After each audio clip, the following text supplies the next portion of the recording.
Hey everyone, thank you for joining me. In this video, I wanted to cover the Get Home bag. So a Get Home bag is just a basic bag to get you home from wherever you work. Or if you're out, I like to go to my niece's baseball games, or we go on hikes with our dog Lily and stuff. So I have a backpack that I keep the basic things I need to get home. But the thing you have to consider is several things for building your bag, because they're not all going to be the same. Are you in the cities? You need to build your bag for traveling through city streets and getting home in the city. If you're in more urban or areas where you're in a town or something, can you leave that town, maybe use river bottoms, maybe use the forest and travel through that to get home? So when building your bag, you need to consider just getting home and what basic items do you need to get home. Don't overload it. Don't carry all these things. You're not out surviving. You're not camping. You're not anything. If you're like me, I'm in California right now. I can't just carry all kinds of weapons and gear on me for just some natural disaster. An earthquake hits. This isn't the total catastrophe where I get to just load up on all my gear and just go down city streets armed to the tooth here. I need to get a bag that has the supplies I need to get home, and at home I have all my gear. I have everything. So the difference is this bag is just to get me home, and you're going to build your bag based off where you live, how far you live from work, and then you have to think about that. And then the other thing is, how far do you live from work? You need to be in enough shape to carry a 25-pound, 30-pound, how much gear are you going to carry? How many miles is it home from your work or where you regularly go? Are you 20 miles from home? You're going to have to carry this get home bag 20 miles. Are you used to doing that? Are you capable of that? How long does it take you to do that? So with that and those things in mind, build your bag according to that. But I would build your get home bag as minimal as you can. You need to be light and you want to try to go fast. If you can run a little ways, walk a little ways, run a little ways, walk a little ways, jog till you get one whole telephone pole to the next, then walk one telephone pole, then jog a telephone pole. Get home to get to your gear, your loved ones, and your stuff with this pack. Think about that when you're building, packing, and designing this bag. That's how I do it. So you can go a couple different ways. I go out with my dog Lily, my stuff. I have a bag. It shows all my stuff. I'm not trying to be kind of a gray man in this situation. I have all my things and my stuff, showing, and it's fun and it's everything, and that's fine. And I'm just getting, like I said, from point A to point B as quick as possible. I'll try to avoid, as much chaos and confusion and people as possible on my way. So with my bag, I keep some stuff with my bag that's just always going to be on it. I take my first aid kit, tourniquet, my gear inside. If you have any medications you need to make sure it's in there. I keep some basic, chapstick type stuff. I keep aspirin. But remember too, just cuts and scrapes. I have some blister, new skin, so I don't get blisters. Try to keep that on my feet if I need it, or if I'm gonna have to use it traveling far. I don't do this every day. It might be quite a distance. So think about building your first aid kit for not just traumatic stuff, but those little things that you might encounter and any medication or things you might need. So get yourself a first aid kit, of course, with your pack. And then you can pull this off and on, add it to other packs, your bug out bag. It can go with you onto bigger bags. And the other good thing about your get home bag, you can turn it into an EDC bag, because if you have just your basics on here, then you can add your everyday carry type things you want, and you start building it into an everyday carry bag. So for get home pack, I need that first aid kit. 99% of the time I have my dog Lily with me, so she's gonna have some food, she's gonna have some water. With my pack, I also have a larger knife for more safety, glass break, a few little things, a little bigger knife with that. If I need to, I don't have to leave it on the outside. I can drop it inside. I don't need a bag with a ton of compartments. I use one big compartment, and then I pack my items into Ziploc baggies. I can put stuff, my fire starting type gear and everything can just go in a bag, and then that can go in my pack. Fire starting stuff is kind of, it's an option. It doesn't add a lot of weight. I'm not doing fire starting for staying the night or cooking food. I might have to build a fire for a situation or life or death, or I might need the fire for some other deals, distractions or whatnot. Then, just in case stuff ends up longer getting home than I need, I might have to have a source of fire. I also keep an emergency blanket in my first aid kit, one of the Mylar safety blankets. It's in there too. It's pretty hot right now in California. I'm not too worried about sleeping bags or bags if I get stuck out overnight trying to get home. I got that blanket. And then I keep my raincoat. I keep that with me. I can seal myself up pretty good with my raincoat. I put that Mylar blanket on the inside of my raincoat, and now I'm pretty warm if I need it to get through a night, just in case it gets a little bit colder. Biggest thing, first aid kit, you got your waters. Pack yourself some waters. How much water do you need? How far is it to get home? Is it hot? Is it summertime? Throw some extra water bottles inside right now. I won't cover too much on the bag of choice. That's up to you. Pick something comfortable, something with enough padding, something you're used to. You're just going to put that bag over your shoulders and head out. So maybe practice carrying your bag. Go do some hiking, do some things. But pick a bag that you want, that you're comfortable with. I like this bag. It's minimalistic. It's got one large pouch, just the two small little pouches open here and here, where then stuff like the little fire kit and stuff could go in there. But otherwise, everything is going to pack up and go right into the big pouch. So one of the other things you need to consider when you're going to be out, especially summertime right now, keep a hat. And it's up to you. What style do you want? Ball cap, boonie hat. Keep a hat. Definitely pack yourself a hat right now. It's really hot out there, so I keep a hat in there. The lighting, gonna run into probably nighttime by the time I get home. You're gonna want your hands free, so headlamps.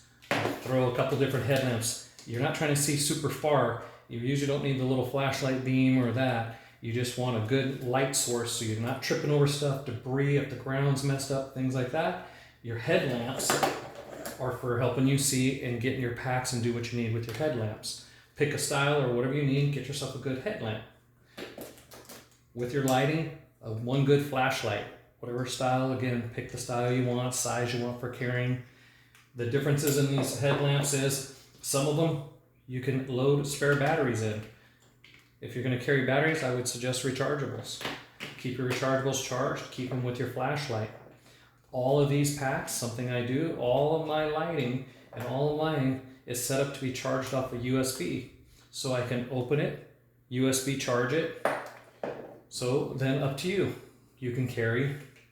This is kind of a little additional, but just in case you're stuck a little longer or you always want to have enough juice to charge your phone, you can set yourself up a battery pack. Then these packs can charge your phones, charge your lights, keep up on power, and up to you what size. That's all up to you. Think about it. How much weight do you want to carry? How big of a battery pack do you want in your pack, adding weight? Do you need all that? Sunny out right now, pair of sunglasses. Throw them in your bag. That way you have just a plastic, non-breakable is good, but a pair of sunglasses. Throw those in there, help you out to see. A spare cell phone. This is my old cell phone. So you can grab an old cell phone. It doesn't have service, but it will always call 911. So if it's an emergency situation, your phone's dead, you lost your phone, it broke, an old cell phone in your bag, you can always call 911 and you can have a phone. And that also, if any kind of Wi-Fi is working or stuff like that, you can try to get on and use it. Chances are, if it's an emergency and things are bad, the phone's not going to really work anyways. So maybe, another situation, maybe get a set of the little handheld radios. Once you're within a couple miles of your home, or depending on how far you're going, then the radios will pick up each other or other people with radios. You could always go to the little weather channel or the channels on these a lot of times and listen. We have these at home, and we have them in like the camping trailer. We have them everywhere. So if something happens, we turn them on. We all have the same channel, and we all broadcast about every 5 to 10 minutes. Just send out a message, see if the other person's picking up yet. Eventually, you'll hear them. If we're heading towards home, you'll be able to communicate a few miles out, and you'll be able to let somebody know you're on your way, you're heading there, or if you're looking for them, we know to turn these on. We have one for everyone and one at the house and that. So this is a good little option to add and think about. If you can't afford it and the weight and the stuff like that, add it on later. Same as the battery packs, add it on later. You could always go a little smaller, lighter weight on your headlamps, your flashlight, save that little bit of weight. Then you run a little smaller battery pack, keep everything charged so you're ready to go.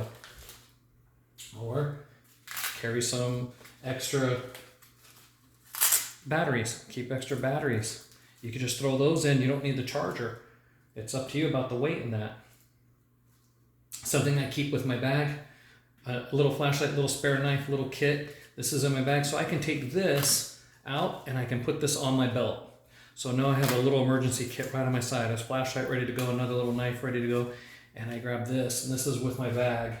And so then I take that off and put it on me.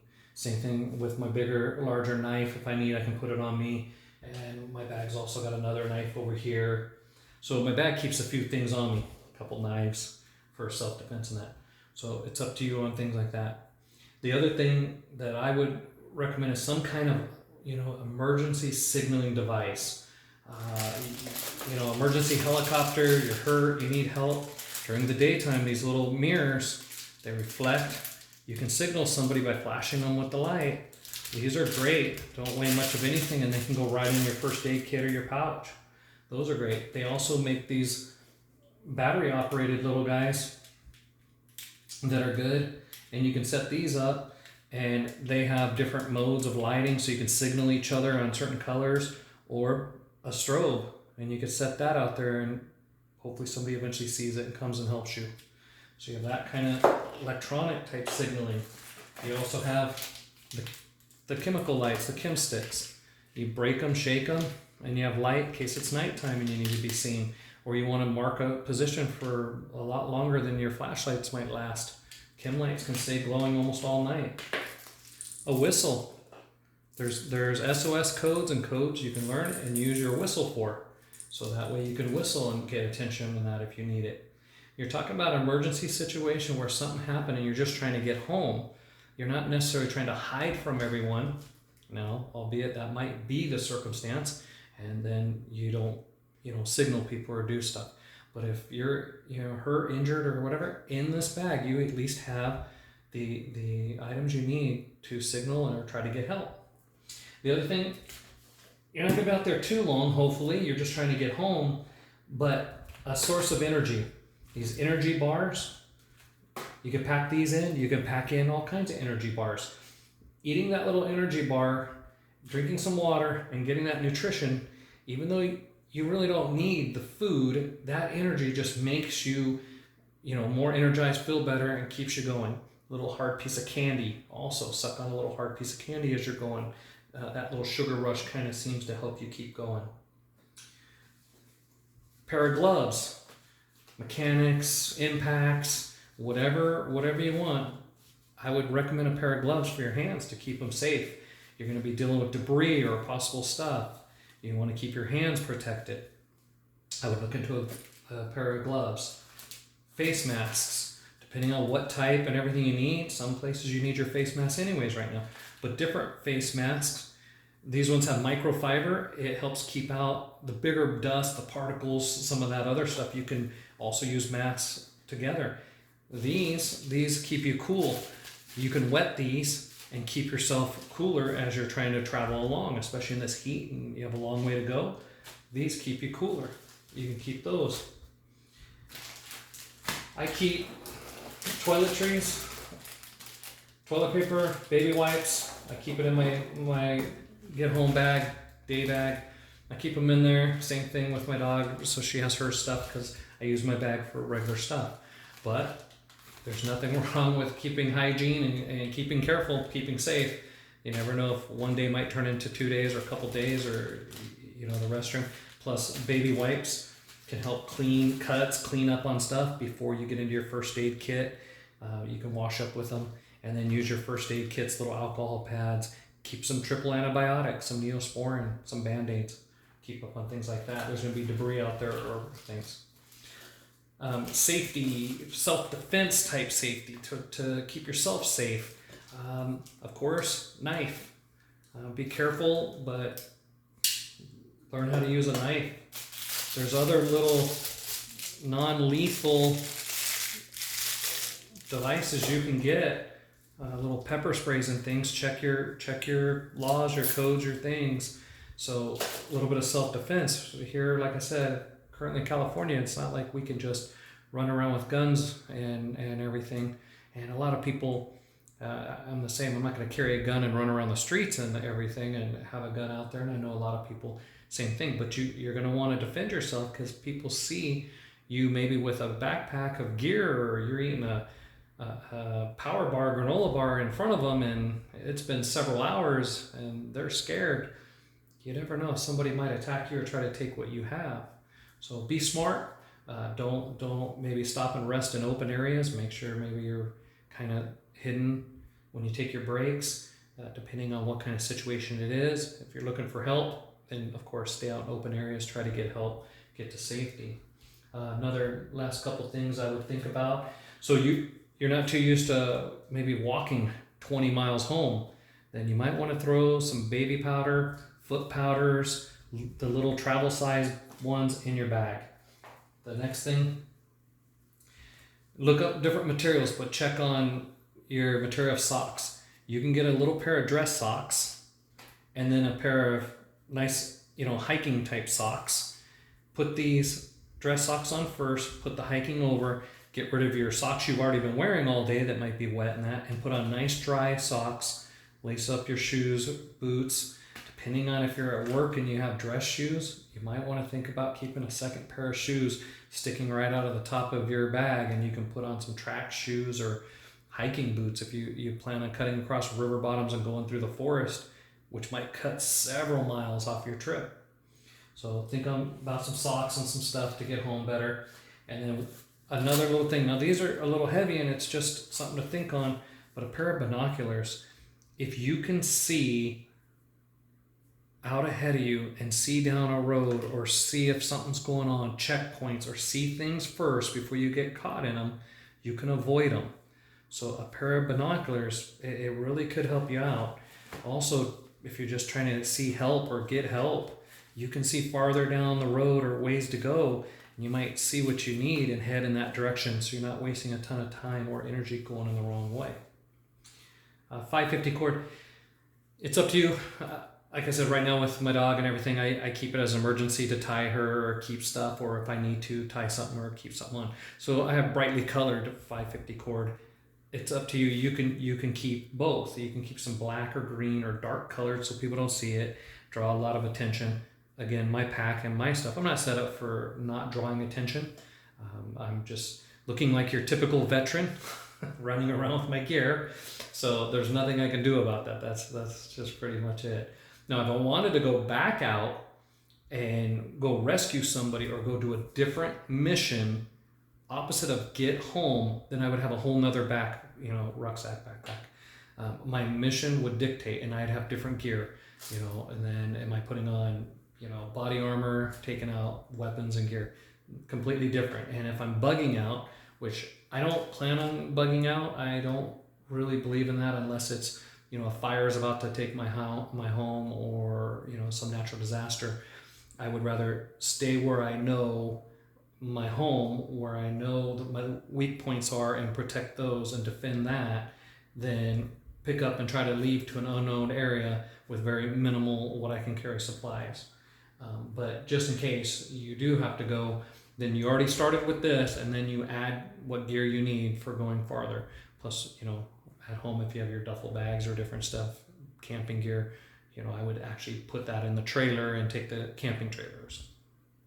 Anyways, I hope this video was helpful, gave some information. Please ask questions, ask lots of questions. I know I can't cover it all or put it all in just one video, but for a get home bag, to possibly EDC. You can everyday carry this also. You could add some different things if you're going to everyday carry. What do you do for work? Pack your stuff in for that. Who goes with you? What do you do? Things like, take into consideration. And then again, what pack you want to carry. Try not to get too big. Try not to get too much stuff. Try to stay light. Take the minimalistic things. If you're in great shape and you still, road march 12 miles a day, is, home within those 12 miles. Is that what you're used to? But be realistic. Consider what your capabilities are and adjust accordingly. Try to take what you need, and that's it, because your goal is to get home and get to that safe, spot. If you learned anything or liked the video, please give it a thumbs up. If there's comments, questions, concerns, drop them down below for me, please. And I'm going to be posting more videos, so please subscribe and share the video. Thank you.